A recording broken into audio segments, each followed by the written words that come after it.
What's up, everybody? Moving on to the next question. So the point 6 and negative 8 is on y is equal to negative 1 over 3 g of 4x minus 8 plus 1. And we have to determine the corresponding point on y is equal to g of x. Okay, so this is a great question because it's providing us some variety here, and I'll explain what I mean by that. So we got y is equal to g of x, and then this function, this parent function, is being transformed to this function, negative 1 over 3 g of 4x minus 8 plus 1. Now, usually what happens is we're given a point on the parent function, right? We had a question, actually, 2 questions ago. We had a point on the parent function, and then we had to find the corresponding point on the transform function. Well, in this case, it's going backwards. We're given a point on the transform function, right? This point is on this function, and we have to find the corresponding point on the parent function. So it's a different kind of question, and you can easily get this sort of question on your test as well.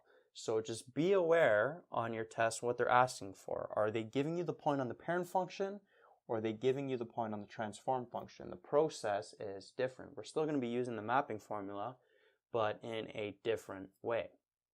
So in order for us to use the mapping formula, which is x over k plus d, a, y plus c, we need what? We need these transformation values. We need to find out what is a, what is k, what is d, and then what is c.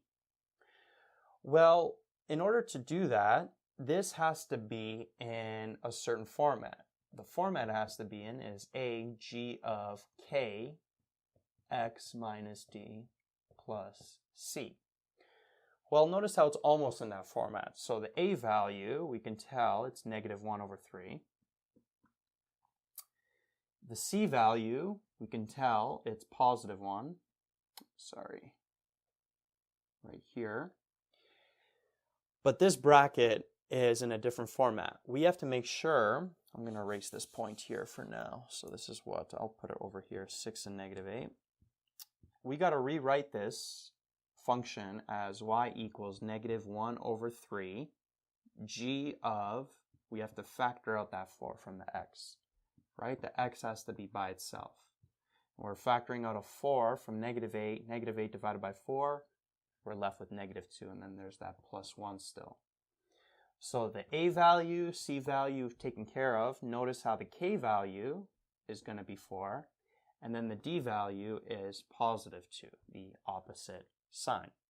So now we have all of our transformation values, and we know what the formula is. So the formula for the x values are what? It's going to be x over k, so x over 4 plus d, which is 2.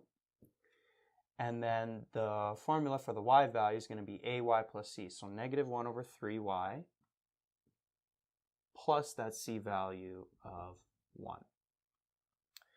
Okay, what makes this question different though is that usually what we're doing is we're taking the points from the parent function and plugging them in here. So this x, this y represents the points on the parent function.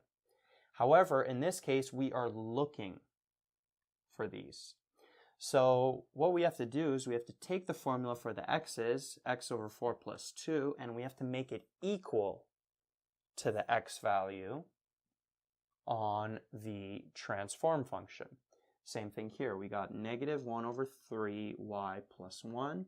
We have to make it equal to negative a. All right, and then when we solve for these x and y's, that would give us the initial point on the parent function. So does that make sense? Usually what we're doing, if we're given a point on the parent function, we're plugging it into this formula, and then we're getting the points on the transform function. In this case, we were given the points on the transform function, so we have to take these formulas and make it equal to the x value on the transform function. Take this formula and make it equal to the y value on the transform function, and then solve for that x and y, which is the point on the parent function. So let's do that. So we would have x over 4 equals 6 minus 2 gives us 4. Then when we cross multiply, 1 times x is just x. 4 times 4 is 16. So we have the x value. Then what about here? We got negative 1 over 3y. Bring this positive 1 over. Negative 8 minus 1 gives us negative 9.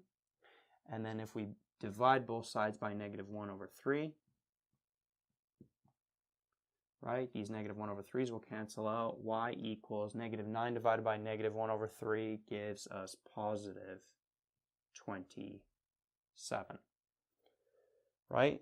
So x equals 16, y equals 27. That is the answer. That is the corresponding point on y equals g of x.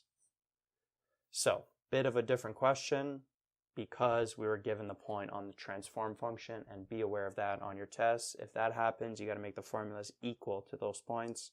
Solve for the x and y's. You get 16 and 27. Yo, what's up guys? Thanks for checking out my channel. Hopefully you got some value from the video you just watched. If you did get some value, big favor to ask you, please like this video and subscribe to the channel. Any questions, any recommendations on things you'd like to see, please leave it in the comments section.